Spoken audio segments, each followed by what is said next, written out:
Hi అండి, welcome to Vijju home kitchen.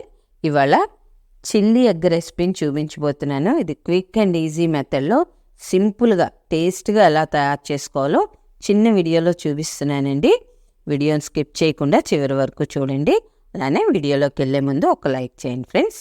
ముందుగా ఎగ్స్ని బాయిల్ చేసుకొని ఇలా అన్నింటినీ టూ పీసెస్ కింద కట్ చేసుకొని దాని మీద కొంచెం చిల్లీ పౌడరు, సాల్ట్ స్ప్రింకిల్ చేసుకొని ఒక పక్కన ఉంచుకొని స్టవ్ వెలిగించి ప్యాన్ పెట్టుకొని దాని మీద 2 టేబుల్ స్పూన్స్ ఆయిల్ వేసుకోండి. ఆయిల్ కొంచెం హీట్ అయ్యాక ఫ్లేమ్ని మీడియంకి టర్న్ చేసుకొని ఇందాక మనం కట్ చేసిన ఎగ్ పీసెస్ని ఇలా ప్లేస్ చేసుకొని ఫ్రై చేసుకోవాలి. 2 వైపులా చక్కగా తిప్పుతూ ఫ్రై చేసుకోవాలండి.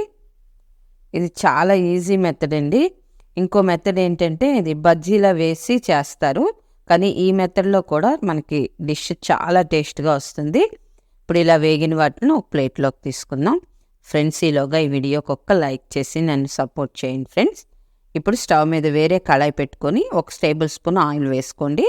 ఇది హీట్ అయ్యాక సన్నగా తరిగిన అల్లం వెల్లుల్లి ముక్కలు, అలాగే 1 ఇంచు సైజు ఉల్లిపాయలు, అలానే క్యాప్సికమ్ ముక్కలు కూడా అలాగే తరిగి వేసుకోండి.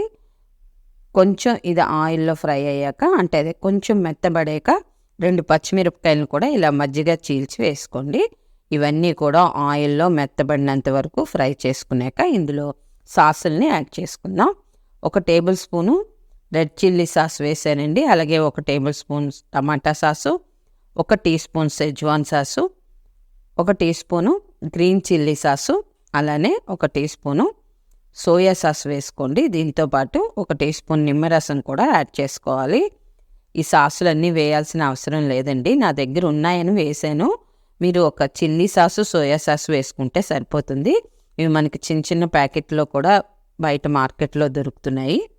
ఇవన్నీ ఒకసారి కలిపేసుకున్నాక ఇందులో కార్న్ఫ్లోర్ వాటర్ని యాడ్ చేసుకుందామండి. 1 టీ స్పూన్ కార్న్ఫ్లోర్ ఇలా పల్చగా కలుపుకొని వాటర్లో వేసుకోవాలి. ఫ్రెండ్స్, కొత్తగా ఎవరైనా మన ఛానల్లోకి వచ్చి చూస్తున్నట్లయితే సబ్స్క్రైబ్ చేసుకొని చూడండి ఫ్రెండ్స్. మీరు అలా సబ్స్క్రైబ్ చేసుకోవడం వల్ల నా చిన్న ఛానల్ కొంచెం గ్రో అయ్యే అవకాశం ఉంటుంది. ఇప్పుడు ఇందులో కొంచెం సాల్ట్ వేసుకోండి. ఆల్రెడీ మనకి సాసుల్లో సాల్ట్ ఉంటుంది కదా, వేసుకొని ఒక్కసారి కలిపేసుకున్నాక కొంచెం ఇలా కొత్త ఉడుకుతున్నప్పుడు మనం ఫ్రై చేసి పెట్టుకున్న ఎగ్ పీసెస్ని వేసుకొని ఇలా డిప్ చేసుకోండి.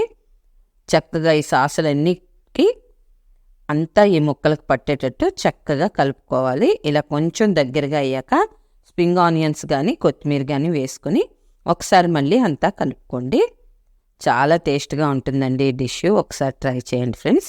మీకు నచ్చినట్లయితే లైక్ చేయండి, అలాగే మీ ఫ్రెండ్స్కి, రిలేటివ్స్కి షేర్ చేయండి. ఇలా స్టవ్ బంద్ చేసేసుకొని ఇప్పుడు మనం ప్లేట్లోకి తీసుకొని సర్వ్ చేసుకుందాం. ఫ్రెండ్స్, తప్పకుండా ట్రై చేయండి. ఈజీ రెసిపీ ఇది. ట్రై చేశాక ఎలా వచ్చిందో కామెంట్ చేయడం మర్చిపోకండి.